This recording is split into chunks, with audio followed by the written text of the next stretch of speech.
Hi, it's me, Edward Jones, back with a new video. This is an open carry report for September 17th, 2023. If you guys are new to this series, I just talk about my experience with open carrying a firearm in South Carolina, primarily a handgun. I haven't had a situation where I had to open carry, at least not consistently, a rifle or a shotgun, but I do open carry just about every day when I step out the house. Uh, there was a woman I forgot to mention in the previous video, the one I did in August. I think it was in July. Um, my wife and I went to the beach. Went to Myrtle Beach, and I haven't been to Myrtle Beach in 22 years. And I decided to carry. I was carried by a standard 1911 in the duty holster as you walk the boardwalk. This is around between 7. I think we got there around 7 at night. Um, and I carried on the beach, I carried on the boardwalk, I carried in an arcade, and no one said a thing. So, and there were cops around too. Cops didn't say anything to me. I think the attitude is either people are not noticing, either people don't really notice because they're either on their phones or they're distracted some other way. But I think many people are just not.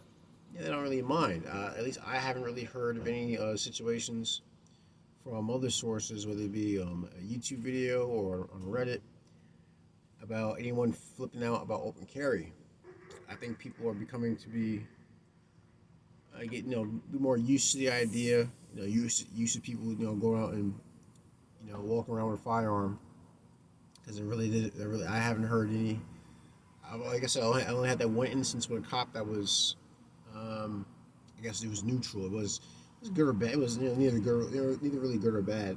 And that was over a year ago.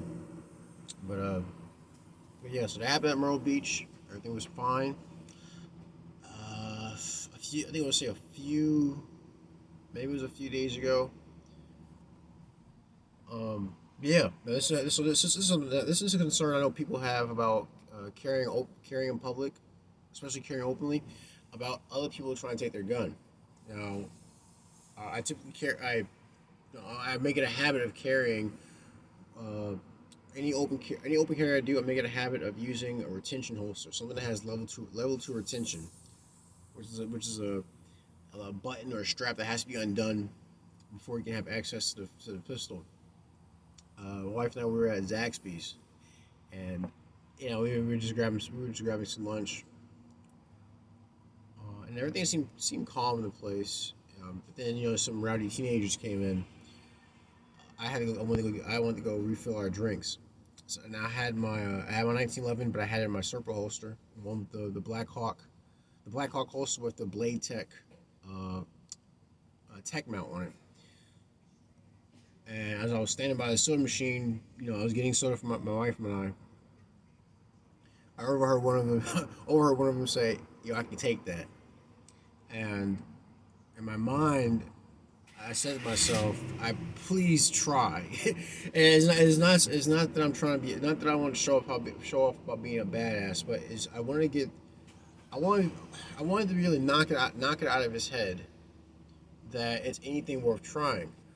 Um, there have been instances where people have actually gotten their guns taken off of them by people who were outside, but a lot of times they were unaware of their surroundings, and more so often than not, I've actually been anything. From what I've seen, the holster that they were using was not one that had level two or level three retention.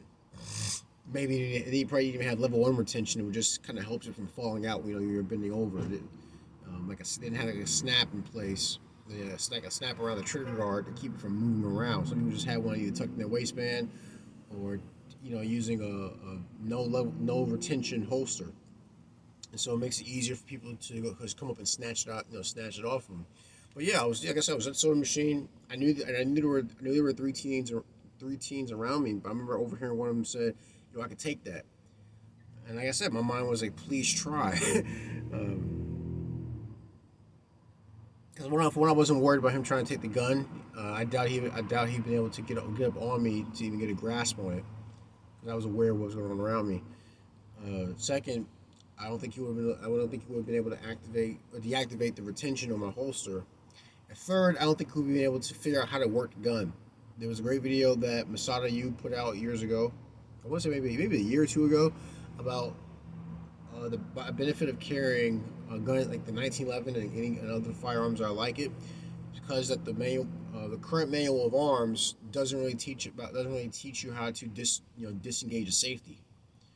Because usually, a lot of guns that guys get, they're striker fire. They don't have any external safeties. They have you know the they have the like kind of like the safety trigger.